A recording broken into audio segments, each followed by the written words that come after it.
Hello everyone, मैं guide 223 आप सभी का फिर से स्वागत करता हूं। जैसा कि आप लोगों का रिकमेंडेशन था कि 2020 का पेपर भी अपलोड किया जाए, एनालिसिस किया जाए, तो मैं इसलिए इस ये वीडियो लाया हूं।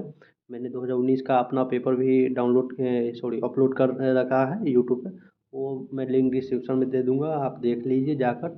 उससे भी आपको बहुत चीज़ें सीखने को मिलेगी, लेकिन सबसे ज़्यादा चीज़ें इससे सीखने को मिलेगी। इसमें क्योंकि इसमें मेरा बहुत ज़्यादा गलती हो गया था, तो आप गलती से मेरे ख्याल से ज़्यादा सीख सकते हैं। तो ये वीडियो आप ज़रूर देखिएगा पूरा, क्योंकि आपको बहुत फ़ायदे मिलने वाली है। और आप एग्ज़ाम में क्या क्या गलती ना करिएगा, जो स्ट्रिक्टली मना है, वो गलतियाँ क्या क्या है, वो मैं आगे आपको क्वेश्चन दिखाते दिखाते इंस्ट्रक्शन दिखाते हुए आपको बता दूंगा। तो आप उसको एग्ज़ाम पॉइंट ऑफ व्यू से आपको बहुत हेल्प करेगी। तो जैसे कि हम सबसे पहले इंस्ट्रक्शन से ही स्टार्ट करते हैं। तो जैसे कि यहाँ पर लिखा हुआ है, यहाँ पर आप देख सकते हैं कि टोटल 60 पेज है। आपको नहीं दिख रहा होगा क्योंकि ये एक्चुअली स्कैन अच्छा से नहीं हुआ है। तो मैं PDF टेलीग्राम ग्रुप पर डाल दूंगा। जो टेलीग्राम ग्रुप है आप जाकर सर्च कीजिएगा, सिविल गाइड 223, तो आपको टेलीग्राम ग्रुप मिल जाएगा, लिंक भी दे दूंगा मैं। तो इसमें लिखा हुआ है कि आपको 3 चीज़ मैंडेटरी इसमें लिखना ही लिखना है। एक रोल नंबर, एक सिग्नेचर और एक लेफ्ट थंब इम्प्रेशन। ये 3 चीज़ के बिना अगर आप आगे बढ़ते हैं तो आपका जीरो मार्किंग कर दिया जाएगा। तो अगर ये तीनों चीज़ में से कोई एक भी अगर छूट गया है तो आपको मार्क, आपका कॉपी चेक ही नहीं किया जाएगा। जैसे यहाँ पे है, ये रोल नंबर है, ये सिग्नेचर है, और इधर ये लेफ्ट थंब इम्प्रेशन है। लेफ्ट थंब इम्प्रेशन है। उसके बाद फिर ये आप लैंग्वेज भी सिलेक्ट करिएगा। लैंग्वेज के लिए भी इंस्ट्रक्शन दिया हुआ है, मैं आपको आगे बताऊंगा। लेकिन पहले आप ये तीनों पर फोकस करिए कि आप याद रखिए कि रोल नंबर, सिग्नेचर और लेफ्ट थंब इम्प्रेशन आप छोड़िएगा नहीं। सबसे पहले जाकर आप अपने, जो आपको बुकलेट मिलेगा उसके फ्रंट पेज पे ही ये पेज रहती है, उस पर आप ये तीनों लिख लीजिए, कर लीजिएगा। अगर लेफ्ट थंब इम्प्रेशन छूट गया हो तो याद रखिएगा, लास्ट में याद रखिएगा कि स्टाम्प मांग लीजिएगा, बोलिएगा सर लाइए स्टाम्प, हमें इम्प्रेशन देना है। तो वो देकर ही एग्ज़ाम से निकलिएगा, ये ध्यान रखिएगा। उसके बाद ये मार्किंग, जैसे कि मैं आपको बताने वाला हूँ, इसमें मुझसे बहुत सारे गलतियाँ हुआ था। मैं अपने बारे में बता दूँ, मैं 2019 में CPWD में सिलेक्टेड हूँ, SSC JEE में। तो CPWD डिपार्टमेंट मुझे मिल चुका है और 235 नंबर आया था 2019 में। और ये 2020 है, तो इसमें और अच्छे आने चाहिए थे, लेकिन इसमें मैंने मेंस ही क्वालिफाई नहीं कर पाया। तो इसके बहुत सारे कारण था, जो मैं आपको बताऊंगा। बहुत सारे ऑथेंटिक कारण था और बहुत सारे मैनमेड कारण भी था, जो नहीं करना चाहिए था मुझे। तो आपको मैं आगे बताऊंगा। इसमें मेरा 107 मार्क्स आया था। तो एक थोड़ा और ये देखिए, फ्रंट पेज के बाद ये पेज आपको रहेगी। ये पेज पर लिखा हुआ है कि इस पृष्ठ पर कुछ ही ना लिखें, don't write anything to on this paper. तो इस पर कुछ नहीं लिखिएगा, ठीक है। क्योंकि ये पेज जो है ना, ये फ्रंट पेज के पीछे रहती है। तो और ये फ्रंट पेज जो है, ये फ्रंट पेज अलग निकाल के लिया जाता है। और आपको चेक करने के लिए टीचर्स को यहाँ से भेजा जाता है, इस पेज से भेजा जाता है। तो इसलिए इस पेज पर आप कुछ नहीं लिखिएगा, क्योंकि इस पेज पर ऐसा नहीं कि आप रफ सिटी से बना लीजिएगा, क्योंकि ये पेज जो है, ये पेज जो है, ये फ्रंट पेज के जस्ट पीछे रहती है। और फ्रंट पेज जो है निकाल कर फाड़ कर अलग कर लिया जाता है, क्योंकि जो एग्जामिनर होते हैं उनको ये चेक करने के लिए नहीं दिया जाता है कि आप कौन आदमी है, क्या है। तो ये ध्यान रखिएगा। उनको, एग्जामिनर को यहाँ से पेज आपको चेक करने के लिए मिलेगा, यहाँ से। तो इसलिए कहीं भी आप अपना नाम ये सब कुछ नहीं लिखिएगा। यहाँ इंस्ट्रक्शन में साफ साफ लिखा हुआ है, आप देख लीजिएगा कि अपना नेम, वो फ्रंट पेज पे ही लिखा हुआ था। आप अपना नेम या किसी भी तरीके का रोल नंबर या कुछ भी आप नहीं लिख सकते हैं आप अपने आंसर बुक में। तो अब एक और चीज़ इंस्ट्रक्शन देख लीजिए, जैसे कि यहाँ है, यहाँ देखिए, यहाँ लिखा हुआ है कि लैंग्वेज का मैं आपको बात कर दूं। ये है कि ईच कैंडिडेट को एक क्यू कैप दिया जाएगा। और हाँ, लैंग्वेज है, यहाँ लैंग्वेज है कि आप लैंग्वेज चाहे हिंदी या इंग्लिश में ही लिख सकते हैं, दोनों में आप नहीं लिख सकते हैं, ये ध्यान रखिएगा। और वो भी आप अब फ्री नहीं है कि आप इंग्लिश में लिखिएगा या हिंदी में लिखिएगा। आप अप्लीकेशन फॉर्म SSC का भरे होंगे, उसमें आप लैंग्वेज सेलेक्ट कर लिए होंगे, उस SSC ने लैंग्वेज सेलेक्ट आपसे करा लिया होगा कि आप किस लैंग्वेज में एग्ज़ाम देना चाहते हैं। तो अगर इंग्लिश डाल दिए हैं तो वो आप इंग्लिश में ही दीजिएगा एग्ज़ाम। और यहाँ पे फ्रंट पेज पे जो टिक मारना था, वहाँ भी आप टिक इंग्लिश ही मारिएगा। Sorry, wait wait, sorry. यहाँ भी आप टिक इंग्लिश ही मारिएगा, ध्यान रखिएगा। अगर आप इंग्लिश सेलेक्ट किए हुए हैं एप्लीकेशन फॉर्म में तो अब आप लैंग्वेज के लिए अब फ्री नहीं है, ये ध्यान रखिएगा। जो एप्लीकेशन फॉर्म में लैंग्वेज सेलेक्ट कर चुके हैं वही अब लैंग्वेज यहाँ आप डालिएगा और उसी लैंग्वेज में यहाँ लिखिएगा। और हिंदी और इंग्लिश मिक्स नहीं कीजिएगा। ये यहाँ साफ साफ लिखा हुआ है कि अगर यहाँ पार्टली इंग्लिश या पार्टली हिंदी लिखें तो वो नोट अलाउड है, यहाँ लिखा हुआ है। मैं आपको इसको भेज दूंगा, अगर आपको नहीं दिख रहा है, एक्चुअली ये स्कैन ठीक से नहीं हुआ है, तो मैं आपको PDF भेज दूंगा टेलीग्राम ग्रुप पर, तो आप वहाँ से ले सकते हैं ये PDF। ये लिखा हुआ है कि कैंडिडेट को चाहिए रोल नंबर अच्छे से लिखे, फिर इसका प्लेस पर अच्छे से कवर पेज पर लिखे, और उसके अलावा कहीं भी नहीं लिखे, ना रोल नंबर ना नाम अपना आंसर बुकलेट में कहीं भी ना लिखे। सिग्नेचर लेफ्ट थंब इम्प्रेशन ये कवर पेज पे ही डाल दें और उसके बाद कहीं नहीं डालें। अगर ये इसमें से कोई एक भी छूट गया तो आपको 0 मार्किंग कर दिया जाएगा, ये साफ साफ यहाँ लिखा हुआ है। तो ध्यान रखिएगा, ऐसे बच्चों को बहुत हुआ है, 2019 में नहीं हुआ है या 2020 में नहीं हुआ, लेकिन उससे पहले बहुत बच्चों को हुआ है। 2018 में 8-9 लड़कों को इसी के कारण डिस्क्वालीफाई कर गया था। तो ये ध्यान रखिएगा, ऐसा नहीं करिएगा। ये तो आप जनरल इंस्ट्रक्शन जान ही रहे हैं कि मोबाइल ये सब नहीं ले जाना है, ये सब कोई। हाँ, यहाँ टेबल है कि नेसेसरी टेबल आई है 456 RCC का जो है टेबल, वो दिया हुआ है नीचे में। तो अब आते हैं क्वेश्चन पे। अब क्वेश्चन पे यहाँ पे भी लिखा हुआ है कि do not right anything on this page, तो यहाँ पे भी कुछ नहीं लिखिएगा, ठीक है, क्योंकि ये दोनों पेज उसे काट कर अलग कर लिया जाता है, और एग्जामिनर जो चेक करते हैं उनको सिर्फ यही पेज मिलता है। यहाँ से जो नीचे जितने पेज है यही सब मिलता है चेक करने के लिए, और कुछ भी नहीं मिलेगा। तो आगे चलिए, आगे देखिए। यहाँ से सबसे पहले क्वेश्चन स्टार्ट होता है। तो क्वेश्चन में आपको सबसे पहले मैं आपको बता दूँ 2019 वाले प्रीवियस ईयर जो मैंने प्रीवियस में वीडियो बनाया था उसमें भी बताया था कि मेरा सबसे पहले रहता है कि आप क्वेश्चन को 3 भाग में बांट लीजिए, 3-4 भाग में 3 भाग में बांट लीजिए। एक जो सबसे पहले 5 मिनट आप क्वेश्चन को दीजिए और उसी बीच में आप क्वेश्चन को 3 भाग में बांट लीजिए। एक में जो क्वेश्चन आपको सबसे पहले बनाना है तो उसको नंबर 1 पर रखिए। जैसे कि मैं आपको नीचे दिखा देता हूँ, ये देखिए, ये गुड, मीडियम और एवरेज लो, यानी कि मैंने इसको 3 भाग में बांट दिया है। गुड में वैसे वैसे क्वेश्चन को रखा जो मैं पहले बनाऊंगा सबसे पहले, मीडियम में वैसे को रखूंगा जो मैं सबसे पहले नहीं सेकंड टाइम में बनाऊंगा, और एवरेज लो में जो सबसे लास्ट में बनाऊंगा। और इसमें जो वैसे क्वेश्चन है जो हमसे बनने वाले ही नहीं है, तो उसमें मैंने उस क्वेश्चन को रखा है। तो इसलिए सबसे पहले ये तो आप कर ही लीजिएगा, नहीं तो आप कंफ्यूज हो जाएगा पहले किसे बनाए फिर बाद में किसे बनाए, प्रायोरिटी किसको देना है ये बहुत मायने रखता है। और ये कैसे कैसे आपको करना है ये मैंने प्रीवियस यूट्यूब पे 2019 वाले पेपर में बता दिया है कि गुड को कैसे आप अलग करिएगा। जैसे गुड को न्यूमेरिकल रहेगा लेकिन बहुत अच्छा खासा अच्छे से 100% एक्यूरेट रहिएगा, तो वैसे क्वेश्चन को सबसे पहले प्रेफरेंस दीजिएगा। तो चलिए आगे, अब मैं क्वेश्चन देखता हूँ। जैसे कि मैं 5 क्वेश्चन रहते हैं इसमें, 6 क्वेश्चन रहते हैं इसमें, तो उसमें से आप एक क्वेश्चन आपको छोड़ना रहता है। तो मैंने ये एक क्वेश्चन, पहला क्वेश्चन ही छोड़ रखा है, पहला क्वेश्चन ही टोटल छोड़ दिया था। पहला क्वेश्चन में 3-4 पार्ट है, उसे मैंने छोड़ रखा है। तो पहला क्वेश्चन मैंने अटेम्प्ट नहीं किया था। तो ये अगर आपको ये क्वेश्चन देखने हो तो आप जाकर टेलीग्राम चैनल पर ये PDF एक्सेस करके देख लीजिएगा। अब आता है दूसरा क्वेश्चन। तो दूसरा क्वेश्चन है कि what are factor factor to be consider in selection of gauge, railway gauge, और फिर उसका डिसएडवांटेज और एडवांटेज बताइए कि गेज को यूनिफॉर्म क्यों रखा जाता है। तो ये बहुत सिंपल था, लेकिन एक्चुअली मैं बता दूं कि बहुत ज़्यादा मैंने प्रैक्टिस किया ही नहीं था। उसका 2 कारण था प्रैक्टिस ना करने का। एक कारण था कि इसके इसके लिए मैं तैयार पूरी तरह से नहीं था। तैयार की क्यों नहीं था तैयार, थोड़ा मेंस में मेरा प्री में मार्क्स इसमें भी बहुत कम आया था, जस्ट क्वालिफाई किया था मैं प्री, तो मुझे नहीं पता था कि मेरा प्री हो जाएगा। और दूसरा कि ओवर कॉन्फिडेंस हो गया था। ओवर कॉन्फिडेंस बहुत ज़्यादा दिक्कत वाली चीज़ है।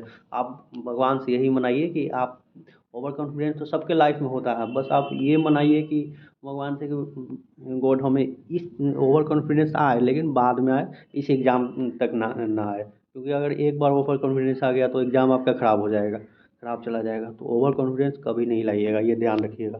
आप जितना पढ़े हैं उसको डिमोरलाइज नहीं रहिएगा कि हाँ हम कुछ नहीं पढ़े हैं, मतलब अपना संतुष्ट रहिएगा कि हाँ हम लिख के आ जाएंगे, लेकिन ओवर कॉन्फिडेंस नहीं रहना है। कॉन्फिडेंस बना के रखना है कि हम लिख के आ जाएंगे, लेकिन ओवर कॉन्फिडेंस बहुत ख़राब चीज़ है कि हम तो पढ़ लिए हैं, हमें कोई दिक्कत नहीं है, ये है वो है, वैसा नहीं रखना है। कॉन्फिडेंस रखिए कि हम बना देंगे इस तरह से। तो यही हुआ था, मैंने सोचा था कि यार 2019 में मैं अच्छा खासा मार्क्स लाया हूँ, कोई दिक्कत नहीं है, अच्छा से मेरा पेपर गया था, ये भी अच्छा से चला जाएगा। लेकिन इसमें इसमें थोड़ा बहुत टफ हो गया। 2019 में बहुत आसान पेपर था, 2020 में थोड़ा टफ कर दिया, बहुत लोगों का हालत ख़राब हो गया, बहुत लोगों का हो गया। कट ऑफ भी ज़्यादा नहीं गया था, शायद 115 मार्क्स आ जाता तो मैं भी सिलेक्ट हो जाता, लेकिन 107 नंबर था। तो चलिए आगे देखते हैं। तो ये तो सिंपल था कि कौन कौन सा पॉइंट कंसीडर करेंगे, तो वही है कि आप रिक्वायरमेंट है, पहला पॉइंट होगा, ऑब्लिगेटरी पॉइंट होगा। फिर आप देखिएगा कि हाईवे कहाँ है, फिर आप देखिएगा कि इंडस्ट्री कहाँ है, उधर से रेलवे गेज गुजारिएगा। फिर आप विलेज देखिएगा, एरिया लोकेलिटी, ये सब देखना है। फिर ये क्वेश्चन है कि एडवांटेज और डिसएडवांटेज क्या है, बताइए यूनिफॉर्मिटी ऑफ गेज। जैसे कि 3 तरह का गेज होता है, मीटर गेज, ब्रॉड गेज और नैरो गेज। तो मान लीजिए कि इतना दूर, कुछ दूर तक मीटर गेज है, वो ब्रॉड गेज है, उसके बाद अगर मीटर गेज आ जाएगा तो ब्रॉड गेज वाली ट्रेन तो यहीं तक आ पाएगी, उसके बाद यहाँ यहाँ से मीटर गेज वाली ट्रेन आ पाएगी, आए चलेगी। तो ब्रॉड गेज से पैसेंजर को उतार के मीटर गेज वाली ट्रेन पर पैसेंजर को आना पड़ेगा। तो ये नॉन यूनिफॉर्मिटी हो गया। वही यूनिफॉर्मिटी होगा, पूरे के पूरे ब्रॉड गेज होगा या पूरे के पूरे एरिया में मीटर गेज होगा, तो पैसेंजर को उतरने चढ़ने के ट्रेन बदलने की ज़रूरत नहीं है। तो यही इसी, अब आप कंसेप्ट समझ गए, इसी पे एडवांटेज डिसएडवांटेज लिख दीजिए कि पैसेंजर को दिक्कत होगा, इकोनॉमिक होगा अगर यूनिफॉर्म रहेगा तो, यूनिफॉर्मिटी रहेगा तो इकोनॉमिक होगा, स्पीड मिलेगा, और भी जो जो आपको पैसा बचेगा, गुड्स से वाली जो मालगाड़ी है, गुड्स से ट्रेन, उन सबको फ़ायदा होगा। तो ये सब लिख देना है। तो बस आपको क्वेश्चन समझ में आ जाना चाहिए। 15 में आपको 10 आराम से मिल जाता अगर लिख देते तो। आगे चलिए। अब ये है कंपास सर्वे। कंपास सर्वे आप फर्स्ट में प्रेफरेंस दे सकते हैं, लेकिन थोड़ा ध्यान से दीजिएगा। अगर क्वेश्चन बड़ा हो तो थोड़ा ध्यान से दीजिएगा फर्स्ट प्रेफरेंस को, सेकंड में फिर बनाइएगा, क्योंकि इसमें कैलकुलेशन बहुत ज़्यादा रहता है। अगर कहीं कैलकुलेशन गलत हुआ तो आप पूरी तरह से डिमोरलाइज हो जाइएगा। हालांकि मुझे दोनों टाइम मिला। ये क्वेश्चन आपको बता दूँ एकदम फेमस क्वेश्चन है, जैसे S F D P M D हर एक एग्जाम में आने ही है, वैसे ही कंपास सर्वे से क्वेश्चन हर एक एग्जाम में आने ही है। ठीक ना? क्योंकि तो इसे आप नज़रअंदाज नहीं करिएगा। दो मेथड है कंपास सर्वे से बनाने का, लोकल एट्रैक्शन का। वो दोनों मेथड से आप क्वेश्चन बना लीजिएगा, प्रैक्टिस अच्छे से कर लीजिएगा, और S F D B M D वाले क्वेश्चन भी प्रैक्टिस कर लीजिएगा। ये दोनों एकदम फिक्स है कि आना ही आना है, ये ध्यान रखिएगा। तो ये क्वेश्चन आप अपने अनुसार देख लीजिएगा। अगर प्रैक्टिस अच्छा हो तो आप इसको सबसे पहले बना सकते हैं, नहीं तो लास्ट में बनाइएगा। तो हम जानते हैं सबसे पहले फिगर बनाते हैं, रफ फिगर एक बना लेते हैं कंपास सर्वे में। उसके बाद फिर आप सारा कैलकुलेशन मैंने लिख दिया, सारा कैलकुलेशन यहाँ लिख दिया। जैसे कि मैं बी बी यहाँ लिखा हूँ बी बी, और एफ बी का यूज किया हूँ। जैसे B B of A B, F B of B C. तो बी बी क्या है, एफ बी क्या है, यहाँ मैंने वो डिनोट कर दिया कि देखिए बी बी बैक बियरिंग है और एफ बी फोर बियरिंग है। तो ये आप ध्यान रखिएगा। अगर आप किसी सिंबल का यूज कर रहे हैं तो आपको वो सिंबल का बारे में डिस्क्रिप्शन लिखना पड़ेगा कि वो सिंबल है क्या। तो यहाँ देखिए मैंने सारा करेक्टेड एंगल निकालना था, फिर उसके बाद करेक्टेड बियरिंग निकालना था, मैंने सारा निकाल दिया। तो उन्होंने 15, शायद 15 ही था ना, 15 में 14 मार्क्स दिया है। 1 मार्क्स काटा है, कोई नहीं, 1 मार्क्स से कुछ नहीं होता। 15 में 14 मार्क्स दिए हैं उन्होंने। यहाँ देखिए दो दो का सी, दो का सी में है कि ये चेजिस कोफिशिएंट और मैनिस कोफिशिएंट निकालना था। मेरा इतना स्थिति खराब था कि मैं चेजिस कोफिशिएंट और मैनिस कोफिशिएंट भी नहीं निकाल पाया, जबकि आसान था। मुझे फार्मूला याद नहीं आ रहा था कि V बराबर सी रूट आर एस, और और ये क्या है, मैनिस कोफिशिएंट क्या है, V बराबर 1/n रूट, सॉरी रूट नहीं, आर का पावर 2/3 और एस के पावर 1/2। ये फार्मूला था, मुझे फार्मूला याद नहीं था, बस ये फार्मूला पुटिंग था। इसको फिर सारा चीज़ दिया हुआ था। हाँ, वो आपको वेटेड पेरीमीटर, वेटेड डेप्थ, ये सब निकालना था, तो वो निकल ही जाता, आसान था। रेक्टेंगुलर चैनल था तो वेटेड पेरीमीटर आसानी से निकाल लेते हैं, B+2D करके। तो वो मुझसे नहीं निकल पाया, इतना आसान क्वेश्चन था। इसमें फार्मूला मुझे याद नहीं आया। तो ये ध्यान रखिएगा, प्रेजेंस ऑफ माइंड अच्छे से रखिएगा। एक्चुअली एग्ज़ाम से एक दिन दो दिन पहले मैंने थोड़ा भी नहीं पढ़ा था।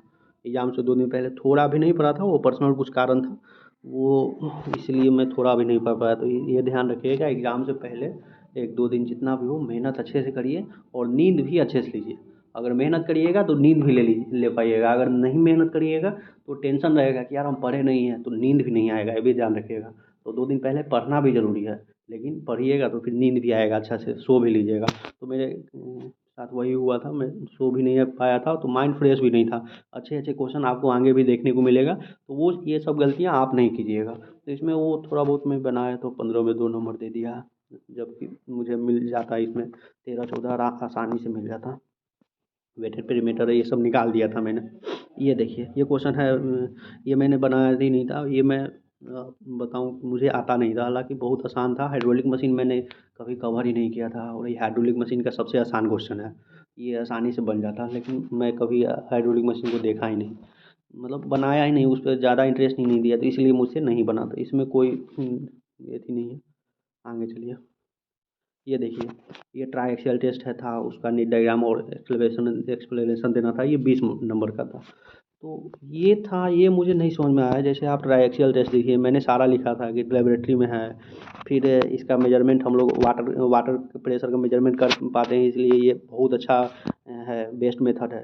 मैंने फिगर भी बनाया, उसके बाद एडवांटेज डिसएडवांटेज सारे लिखा, ट्राई एक्सेल टेस्ट का एडवांटेज क्या है, डिसएडवांटेज क्या है, सब लिखा। फिर टाइप ऑफ ट्राइक्सियल टेस्ट भी मैंने लिखा, CD test, consolidated test, CU test, UU test, सबका एरिया का फॉर्मूला भी लिख दिया कि इसमें ये है, किस तरह के सॉइल के लिए है, तो यूयू टेस्ट क्लेई सॉइल के लिए है, ये सिल्टी सॉइल के लिए, सारा चीज़ मैंने लिख दिया था। फिर भी इन्होंने मेरा मार्किंग 8 नंबर दिया, मतलब 50% से भी कम, 40% मार्किंग दिया है इन्होंने। अब ये क्यों हुआ मुझे नहीं मालूम है, 20 में 8 क्यों दिए, ये मुझे अभी तक मालूम नहीं चल पा रहा है। अगर आपको मालूम चले, कुछ आइडिया लगे, तो आप कमेंट में सजेशन दे दीजिए, लिख दीजिएगा। अगर आपका सजेशन अच्छा लगेगा तो मैं उसे पिन कर दूंगा, जिससे दूसरे बच्चों को हेल्प मिल जाएगी कि आखिर क्यों मार्किंग कम हुआ है। तो ये आप पीडीएफ देख लीजिएगा, टेलीग्राम ग्रुप में जाकर ज्वाइन करके, तो आप ये देख लीजिएगा। मुझे भी कुछ समझ में नहीं आ रहा है कि आखिर इसमें और लिखना क्या था, तो आप देख लीजिएगा। पता नहीं क्यों मार्किंग कम दे दिए, ये शायद 10 नंबर का सोचे थे इसलिए 8 दे दिए। 10 में 8 तो ठीक है, लेकिन 20 में 8 ठीक नहीं है। आप थोड़ा सजेशन दे दीजिएगा अगर आपको पता चल जाए तो। यहाँ देखिए, ये है वन वे स्लैब का डिज़ाइन करना था, तो वन वे स्लैब का डिज़ाइन करने के लिए मैंने इसको प्रूफ किया कि हाँ ये वन वे स्लैब है। उसके बाद शॉर्ट स्पान से काम चलाया, उसके बाद सारा अपना dead load, live load, factor load सारा निकाला, लाइव लोड, डेड लोड सब सारे लोड निकाल दिए मैंने। फिर एम आर लिमिट निकाल दिया, सेक्शन चूज करके, सेक्शन प्रूफ करके। उसके बाद स्पेसिंग ऑफ बार निकाल दिया, डिस्ट्रीब्यूशन बार निकाल दिया, उसके बाद डिटेलिंग कर दिया। तो ये शायद 25 नंबर की थी, 25 नंबर की थी, तो उन्होंने 15 मार्क दिया। 15 मार्क इसलिए दिया है, इसमें मैं आपको बता दूं, इसमें एक सीयर चेक आप कर दीजिएगा। एक सीयर चेक कम से कम एक चेक करने रहते हैं। तो मैंने दूसरे बच्चों का कॉपी देखा था, तो उन लोगों ने एक चेक किया था तो 25 में 25 दे दिया था, और मेरा थोड़ा आंसर भी शायद नहीं मिल पाया था। दूसरे बच्चों का जैसे था कि 200 सेंटर टू सेंटर है, मैंने 225 मेरा आ गया था, तो कहीं कैलकुलेशन मिस्टेक होगा, तो इस कारण से भी दिक्कत हो गया। और सीयर चेक मैंने नहीं किया, अगर आंसर नहीं मिलता ना तो वो 22 नंबर फिर भी दे देते, कोई इशू नहीं था, क्योंकि उनको प्रोसेस से मतलब था। प्रोसेस आंसर नहीं मिलता 2-3 नंबर का आते हैं, लेकिन 10 नंबर का आते हैं। वो सीयर चेक नहीं, मैंने एक भी चेक नहीं किया था, तो ये ध्यान रखिएगा। यही सब आप ध्यान रखिएगा कि आरसीसी के डिज़ाइन और एनालिसिस में बहुत आसान है। आरसीसी में 6-7 चैप्टर हैं, उन 6-7 का प्रत्येक चैप्टर का एक डिज़ाइन और एक एनालिसिस का क्वेश्चन आप अपने मुंह पर रखिए। ऐसा रखिए कि आप रास्ते चलते हुए आप उसके डिज़ाइन के स्टेप को, एनालिसिस के स्टेप को आप से कोई पूछ दे, या मन ही मन आप सोचने लगें। इस तरह से आरसीसी के डिज़ाइन और स्टेप एनालिसिस के क्वेश्चन को अपने मुंह पर रखिए, ठीक ना। तो ये क्वेश्चन को आप फर्स्ट प्रेफरेंस दे सकते हैं, ये फर्स्ट प्रेफरेंस के लायक है, वे सबसे पहले इसको बना सकते हैं आप। ये देखिए एलएसएम और डब्ल्यूएसएम में अंतर लिखना था, तो 15 नंबर का था, इसमें मैंने बहुत सारा अंतर लिखा था, लेकिन शॉर्ट में लिख दिया कि एलएसएम का, डब्ल्यूएसएम का फुल फॉर्म ये है, ये अल्टीमेट लोड पर है, ये वर्किंग लोड पर है, ये पार्शियल एफओएस यूज़ करता है, ये एफओएस यूज़ करता है, ये 456 2000 पे है, ये 1978 पे है। ये स्ट्रेस स्ट्रेन डायग्राम इसमें पैराबोलिक होता है, रेक्टेंगुलर होता है, पैराबोलिक रेक्टेंगुलर का कॉम्बिनेशन होता है, इसमें लीनियर होता है। ये प्लास्टिक थ्योरी पे है, इलास्टिक थ्योरी पे है। ये इस स्ट्रेस कंक्रीट इतना 0.67 FC के लिए आया था, इसमें सिग्मा सीबीसी, इसमें मॉडुलर रेशियो का यूज़ नहीं होता है, इसमें होता है। ये सब मैंने लिख दिया था। तो और भी पॉइंट्स लिखने थे, ये मैंने डिज़ाइन स्टेप्स लिख दिया था कि एलएसएम का डिज़ाइन स्टेप ये है और डब्ल्यूएसएम का ये है। तो ज़्यादा मैंने पॉइंट नहीं लिखा था, 7-8 ही पॉइंट लिखा था, थोड़ा पॉइंट और लिखना चाहिए था डिटेल में। तो इसलिए उन्होंने मार्किंग थोड़ा अंडर मार्किंग किया है जो भी, लेकिन थोड़ा 10 नंबर भी मिल सकता था इसमें। तो बहुत बच्चों का थोड़ा कम ही लिखा है, लेकिन उनको 10 नंबर मिला है। मैंने कॉपी भी आपको टेलीग्राम ग्रुप में उन बच्चों का भी कॉपी शेयर कर दूंगा, आप देख लीजिएगा वहाँ से जाकर। तो कोई नहीं, थोड़ा अंडर मार्किंग, थोड़ा लक भी साथ नहीं देता है कभी कभी। तो आप अपने मेहनत पर भरोसा रखिए, मेहनत करिएगा, लक साथ अपने आप दे देगा। थोड़ा कम लक साथ भी देगा ना, काम चल जाएगा। तो मेहनत सबसे मेन चीज़ है। आप अभी से मेहनत करते रहिए। ये सारे क्वेश्चन आपको मैं बता दूं, ये सारे क्वेश्चन कुछ भी याद नहीं है, एकदम डिप्लोमा लेवल का क्वेश्चन है। अगर कोई डिप्लोमा के बच्चे हैं तो उनसे यही रिक्वेस्ट करता हूँ कि आप जो डिप्लोमा में पढ़े हैं उतना ही पढ़ के जाइए, उससे कुछ एक्स्ट्रा नहीं पढ़ना है। आप उतना पढ़ के जाइए। अगर आप 200 भी अटेम्प्ट कर रहे हैं और एक्यूरेसी अगर 80% है तो 160 नंबर 150 नंबर ला देते हैं, बहुत है। और अगर 250 अटेम्प्ट कर रहे हैं, 200 नंबर ला दे रहे हैं, तो वो भी बहुत है। तो इसलिए एक्चुअली सारे क्वेश्चन नहीं भी बनेगा, कोई इशू नहीं है, लेकिन जितना आप डिप्लोमा में पढ़ लिए हैं उतना पढ़ के जाइए, उसको 100% करके जाइए। उससे आपका काम हो जाएगा, कुछ ज़्यादा नहीं है ये। आपको चलता हूँ। चलिए, ये है factor governing selection of dam site. तो डैम साइट था कि किस किस फैक्टर फॉर डैम की साइट। तो ये मैंने लिखा था कि लोकेशन पर, विड्थ ऑफ रिवर पर, स्पिलवे में भी लिखना चाहिए था। स्पिलवे भी डिपेंड करेगा टाइप ऑफ सॉइल पर भी, ये सब। लेकिन इसमें मेरा मार्किंग मात्र 3 नंबर दिया है उन्होंने, तो थोड़ा पॉइंट और भी लिखने चाहिए था। 15 नंबर में आप 5 पॉइंट लिख कर छोड़ नहीं सकते हैं, 5-6 पॉइंट। और उसके बाद आपको बता दूँ हाँ, जैसे आप लोकेशन ऑफ डैम साइट लिखें, तो इसमें आप थोड़ा एक लाइन अगर लिख दीजिएगा ना, जैसे अदर बच्चों का मैंने देखा कॉपी, उन्होंने कुछ नहीं, लोकेशन ऑफ टाइम शामिल लिखेंगी। अगर लोकेशन ये रॉकी रॉकी एरिया में होगा तो डैम वहाँ बनाएंगे, बस इतना लिख दिया। फिर width of river should be minimum, ऐसे लिख दिया। स्टेज ऑफ रिवर ये लिख दिया, रॉकी स्टेज में हो तो वहाँ पर देंगे। टाइप ऑफ सॉइल मतलब हार्ड सॉइल हो, बस ऐसे ऐसे थोड़ा थोड़ा एक एक लाइन लिख दिए, तो उनको 15 में 14-13 इस तरह से मार्किंग कर दिया है। जबकि मुझे 3 नंबर दिया है। तो सिर्फ आप पॉइंट लिख कर नहीं छोड़िएगा, ये ध्यान रखिए। कुछ भी लिख दीजिएगा, ये एक लाइन 1.5 लाइन का आप लिख दीजिएगा, आपको अच्छा मार्किंग दे देगा। सिर्फ पॉइंट लिख कर मत छोड़िएगा। ऐसे ही क्वेश्चन वर्केबिलिटी वाला हुए, मैंने 2019 में जो वर्केबिलिटी वाली क्वेश्चन आया था उसमें भी वैसे ही किया था। वहाँ भी मुझसे गलती हो गया था। तो ये आप ये गलती नहीं कीजिएगा, ये ध्यान रखिए। आगे चलिए, यहाँ देखिए, टेस्ट ऑफ सीमेंट है और किसी एक को दो को डिस्क्राइब करना है। तो मैंने ये लिखा है, लेकिन सारे टेस्ट लिख दिया है लगभग। लेकिन मैंने डिस्क्राइब जो है स्टैंडर्ड कंसिस्टेंसी टेस्ट को बस 4 लाइन में कर दिया है। ये मुझसे गलती हो गया। एक्चुअली गलती नहीं हुआ, टाइम नहीं था। थ्योरेटिकल आपको मालूम है, थ्योरेटिकल मैं सबसे लास्ट में बनाता हूँ। तो ये टाइम मेरे पास नहीं था, इसलिए मैं ज़्यादा डिटेल में नहीं इसको डिटेलिंग कर पाया। मुझे इसके प्रोसीजर लिखने चाहिए थे कि स्टैंडर्ड कंसिस्टेंसी टेस्ट में कैसे प्रोसीजर है, किस तरह से पेस्ट को प्रिपेयर किया जाता है, किस रेशियो में किया जाता है, ये सारे चीज़ मुझे लिखने चाहिए थे। लेकिन मैंने गलती किया, ये नहीं लिख पाया। आप गलती नहीं कीजिएगा।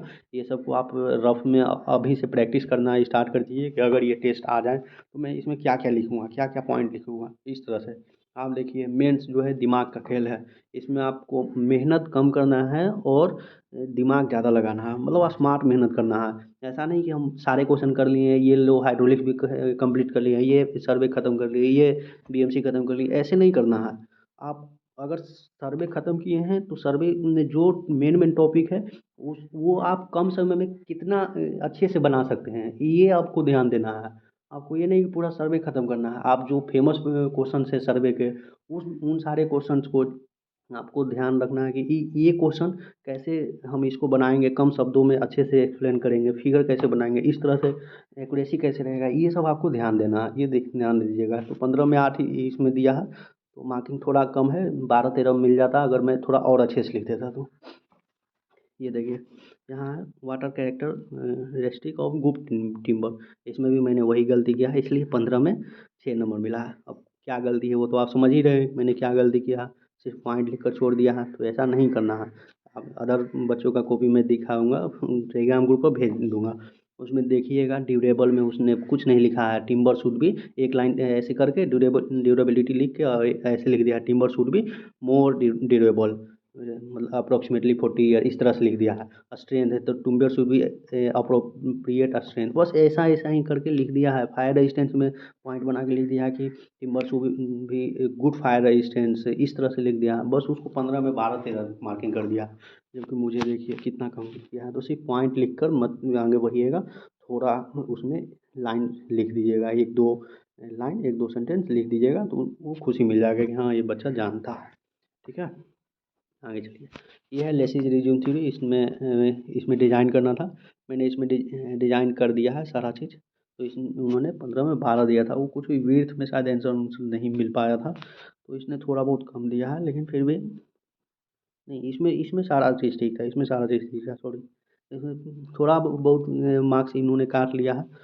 वो किस लिए काटा है ये आइडिया नहीं लग पा रहा है मुझे कि इन्होंने किस लिए काटा है। तो कोई नहीं, 12 नंबर भी ठीक है। तो अगर देते हैं वो ज़्यादा से ज़्यादा तो 13-14 दे देते हैं, 13 एक 2 नंबर का फ़र्क है। तो चलिए आगे चलते हैं। हो सकता है ओवर राइटिंग, नहीं राइटिंग तो मायने नहीं रखता, मेंस में राइटिंग मायने नहीं रखता, आप ये ध्यान रखिएगा। मेंस में राइटिंग मायने नहीं रखता है, तो अगर किन्हीं का राइटिंग ख़राब है तो कोई इशू नहीं है, बस आप अच्छे से न्यूमेरिकल बनाइए। ये रिटेनिंग वाल का क्वेश्चन है। ये कोहेशन बेस्ड पर था, फार्मूला बेस्ड पुट अप कर देना था, कोई हार्ड नहीं था, लेकिन मुझसे नहीं हो पाया समय के कारण, समय नहीं मिल पाया मुझे, तो इन्होंने जीरो मार्किंग कर दिया, कुछ नहीं दिया। ध्यान रखिएगा, रिटेनिंग वाला अर्थ प्रेशर से क्वेश्चन हमेशा आता है। सॉइल का वेटेज, सॉइल सर्वे, बीएमसी और आरसीसी, अगर ये आप 4 कर लेते हैं ना, तो आप 80% सिलेबस कवर कर लीजिएगा, ये ध्यान रखिएगा। आप 80% कवर कर लीजिएगा, और प्रीवियस ईयर भी कर लीजिए। जैसे ये क्वेश्चन प्रीवियस ईयर का आया था, ये क्वेश्चन 2018 में भी आई, 2014 में भी आई है, 2009 में भी आई है। ये क्वेश्चन बहुत बार रिपीट हुई है, लेकिन मैं आपको बता दूं एग्जाम से एक दिन पहले ही मैंने इस क्वेश्चन को थोड़ा बहुत देखा था। मैं सोचा कि भाई आएगा थोड़ी ना, 2018 में आया है, थोड़ी ना आएगा। बस देख के आगे बढ़ गया है, मतलब थोड़ा नहीं देखा, ज़्यादा नहीं देखा। उसका खमियाजा मुझे भुगतना पड़ा 25 नंबर के रूप में। इसको मैंने थोड़ा भी आगे नहीं बढ़ पाया, थोड़ा भी आगे नहीं बढ़ पाया मैं। तो ये देखिए 6 नंबर देकर इन्होंने कट कर दिया। एक क्वेश्चन तो मैंने बना दिया था, क्योंकि थोड़ा बहुत देख लिया था, थोड़ा आइडिया था तो, लेकिन आगे मैं नहीं बढ़ पाया, पता ही नहीं चल रहा था कि अब क्या होगा, अब क्या होगा आगे इसका स्टेप्स, तो इसलिए मैंने छोड़ दिया। सबसे पहले चीज़ कि मेरा जो एग्ज़ाम में एक्सपीरियंस हुआ कि सबसे पहले मैं कंपास सर्वे का क्वेश्चन बनाने गया, उसके बाद उसने समय ले लिया, 20-25 मिनट समय ले लिया कंपास सर्वे ने। वहीं से मैं डिमोलाइज हो गया कि यार अब 20-25 मिनट अगर एक क्वेश्चन ले लिया, तो अब मुझसे कैसे होगा, क्या होगा, ये मुझे पता ही नहीं चल पाया।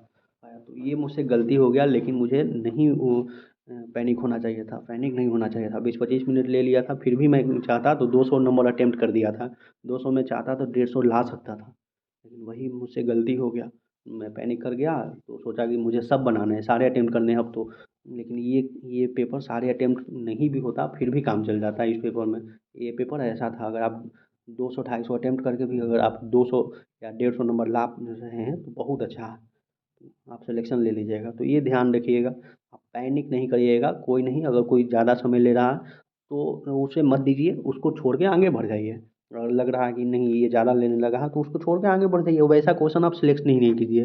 मैंने क्वेश्चन सिलेक्शन में ही आपको फिर से ले चलता हूँ, इसमें मैंने गलती कर दिया। इसमें मैंने गलती बहुत जगह पर किया, मतलब 2-3 क्वेश्चन सिलेक्शन आप देख लीजिएगा।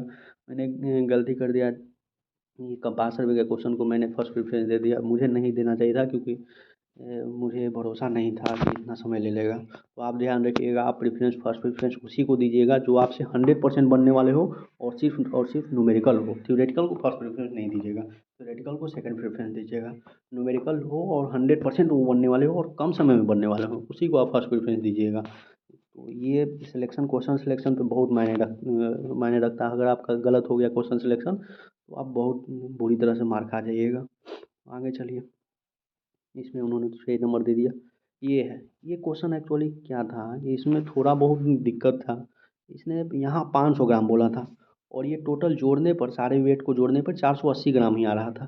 तो यहाँ क्या करना था कि यहाँ 600 mm का एक माइक्रोन सीव लेकर यहाँ 20 ग्राम लिख देना था, क्योंकि क्वेश्चन में तो टोटल 500 ग्राम बोला था, लेकिन यहाँ जोड़ने पे 480 ग्राम ही आ रहा था। लेकिन मैंने क्या किया, मैंने क्वेश्चन में देखा ही नहीं कि 500 ग्राम है, मैंने सब लिख दिया और यहाँ 480 ग्राम जोड़ दिया, उसी के अनुसार परसेंटेज निकाल दिया। तो परसेंटेज सारा उल्टा पुल्टा आने लगा, जो कि गलत ही हो गया पूरी तरह से। तो ये मुझसे गलती हो गया, मैंने क्वेश्चन अच्छा से नहीं पढ़ा। तो ये ध्यान रखिएगा, यहाँ पर 600 mm माइक्रोन लिख देना था, ये मिसिंग था, और यहाँ 20 ग्राम डाल देना था उसको, उसके बाद ये सही हो जाता। तो ये 25 मार्क्स का था। तो हालांकि गलती उनका भी था, क्वेश्चन मिस्टेक भी हुआ, लेकिन गलती उनका नहीं बोल सकते हैं, क्योंकि उन्होंने सबसे पहले आपसे बोला था कि plot grain size distribution curve, सबसे पहले ये आपसे बोल दिया था। जब आप ग्रेन साइज डिस्ट्रीब्यूशन कर्व बनाइएगा तो आपको यहाँ मालूम चल ही जाएगा कि ये डालना कैसे है। तो ये गड़बड़ हो गया हमसे। ऐसा क्वेश्चन मैंने देखा नहीं था कि जिसमें मिसिंग डाटा भी हो सकता है, तो इसलिए गलती हो गया। तो आप ध्यान रखिएगा, वो 500 पुराना ही है, पुराना है। उसके बाद आप बनाते तो आ जाता। तो मुझसे ये कुछ भी नहीं बना था, थोड़ा बहुत स्टेप ठीक था, तो उन्होंने मुझे 4 नंबर दे दिया, वो भी मुझ पर रहम खा कर दे दिया कि थोड़ा बनाया है, स्टेप भी सब ठीक है, ये सब फार्मूला ये सब मैंने ठीक लिखा था, बस वहीं गलती हो गया, इसलिए 4 नंबर देकर थोड़ा आगे बढ़ गए। वो नहीं किए। ठीक है, वो भी 4 भी ठीक है। ये मैंने छोड़ दिया, सिंगिंग फन एस्केप वैल्यू, ये मुझे सब मालूम था, आपको भी ये सब आसान है, आप जानते ही हैं। लेकिन मैंने छोड़ दिया, सिंगिंग फन 2019 में भी आई थी कि क्या है, टाइम नहीं मिल पाया था, टाइम पूरी तरह से ख़त्म हो गया था इस यहाँ आते-आते। हालाँकि इसको मैंने सबसे सेकंड थर्ड प्रेफ़रेंस दिया था, तो ये टाइम ख़त्म हो गया था, तो मुझसे नहीं बन पाया ये क्वेश्चन। नहीं तो मैं ये 15 नंबर का था शायद, 15 था, हाँ 15 था, 15 में 10-12 आसानी से मिल जाती इसमें, जो कि आसान थी। ये देखिए, ये क्वेश्चन थोड़ा बहुत मैं आपको बोलूँगा कि आप डिप्लोमा में नहीं बनाए होंगे, डिप्लोमा के बच्चों नहीं बनाए होंगे, लेकिन ये बीटेक लेवल का है थोड़ा। तो बीटेक में लेवल का भी नहीं है, ये डिप्लोमा में बच्चे बनाए होंगे, अगर थोड़ा एक्स्ट्रा पढ़े होंगे तो लगेंगे का डिज़ाइन करना था, जो कि आसान रहता है। लेकिन कोई नहीं, ये क्वेश्चन आप छोड़ सकते हैं, आप सबको कवर नहीं कर सकते हैं। बीटेक में ये क्वेश्चन अच्छे से बनाने रहते हैं, लग एंगल का डिज़ाइन करने रहते हैं, सेक्शन चूज़ करने रहते हैं। तो ये क्वेश्चन मैंने आगे बढ़ा था, लेकिन मुझे स्टेप मालूम था, लेकिन इस पर मैंने प्रैक्टिस नहीं किया था, तो इसलिए मुझे याद नहीं था। ये मैं बनाया था क्वेश्चन, लेकिन प्रैक्टिस में था नहीं, तो इसलिए मुझे याद नहीं था ये क्वेश्चन। ये मैंने इसे छोड़कर आगे बढ़ गया। यहाँ अच्छे-अच्छे क्वेश्चन मुझसे छूटे हैं, तो ये तो ख़ैर छोड़िए, एग्ज़ाम ये बुरी तरह से मैं फ्लॉप कर गया था इस एग्ज़ाम में। ये ध्यान इस चलिए आगे देखिए, ये एसएफडी-बीएमडी का है। ये सबसे अच्छा ख़ासियत है मेरे में कि एसएफडी-बीएमडी से मुझसे क्वेश्चन गलत नहीं होंगे, और यहाँ भी वही हुए। एसएफडी-बीएमडी इसमें मैंने अच्छे मार्क्स लाया, 20 में शायद 20 दिए थे उन्होंने। हाँ, 20 में 20 दिया था उन्होंने। तो इसमें थोड़ा बहुत कैलकुलेशन था। सबसे पहले इसमें पता लगाना था कि जो लेफ्ट सपोर्ट है वो कहाँ पे है, तो वो उसका लोकेशन पता लगाना था। तो वही लोकेशन पता लगाने में, यहाँ तक मैं लोकेशन पता लगाने में लग गया। मतलब वही है कि लेफ्ट सपोर्ट और राइट सपोर्ट कहाँ पे हैं, तो ये लोकेशन पता लगा दिए। उसके बाद लोकेशन पता लगाने के बाद इसको बढ़ना था। तो ये मैंने देखिए यहाँ पर साइन कन्वेंशन इस तरह से लिखा है कि अगर शियर फोर्स अपवाड हो, मैंने खुद बहुत शॉर्ट में लिख दिया, इसको ऐसा नहीं लिखना चाहिए था। अच्छा, शियर फोर्स अपवाड हो लेफ्ट सेक्शन के लिए, और डाउनवार्ड हो राइट सेक्शन के लिए, तो पॉजिटिव होगा, और ये नेगेटिव होगा। ये एकदम पूरी तरह से शॉर्ट में लिखा था। तो आप भी इसका यूज़ कर सकते हैं, नहीं तो मैं 2019 में जो साइन कन्वेंशन लिया था, जैसे लिखा था वैसे भी लिख सकते हैं आप, नहीं तो इसको भी लिख सकते हैं, कोई दिक्कत नहीं है। चलिए आगे चलिए, बस साइन कन्वेंशन लेकिन लिखिए ज़रूर। ये है शियर फोर्स, मैंने कुछ नहीं यहाँ से फिगर देख लिया था कि यहाँ पे 5W का डाउनवार्ड लग रहा है, तो यहाँ पे नीचे की ओर माइनस हो जाएगा शियर फोर्स, क्योंकि लेफ्ट सेक्शन है। यहाँ पे फिर घटते घटते यूडीएल जो आ रहा है उसके अनुसार शियर फोर्स मैंने एकदम ऐसे निकाल दिया था। लेफ्ट के लिए ये देखिए, लेफ्ट के लिए 0 एट ए, और राइट के लिए -5W, तो ये था मेरा। फिर बेंडिंग मोमेंट में थोड़ा कैलकुलेशन मुझे करना पड़ा, पूरी तरह से अवॉइड नहीं कर सकते हैं कैलकुलेशन को, बिना कैलकुलेशन के बना भी नहीं सकते हैं। और मैंने शियर फोर्स और बेंडिंग मोमेंट का डायग्राम बहुत अच्छे तरीके से बना दिया, इसलिए उन्होंने पहला क्वेश्चन ये था जिसमें 20 में 20 मार्क्स मिला, फुल मार्क्स मिला मुझे। उसके बाद अब ये देखिए, अब ख़त्म हो गया। ये टेबल है, ये सब टेबल है जो आपको हेल्प करेगी। हालांकि ये टेबल से क्वेश्चन आया नहीं, वो सीयर वाली था, सीयर डिज़ाइन वाला था, आरसीसी का क्वेश्चन है, तो इससे आया नहीं, लेकिन आ सकता है। आप ध्यान रखिएगा, पिछला बार नहीं दिया था तो इस बार देने का चांसेस रहेगा, तो आप सीआर डिज़ाइन से क्वेश्चन कर लीजिएगा।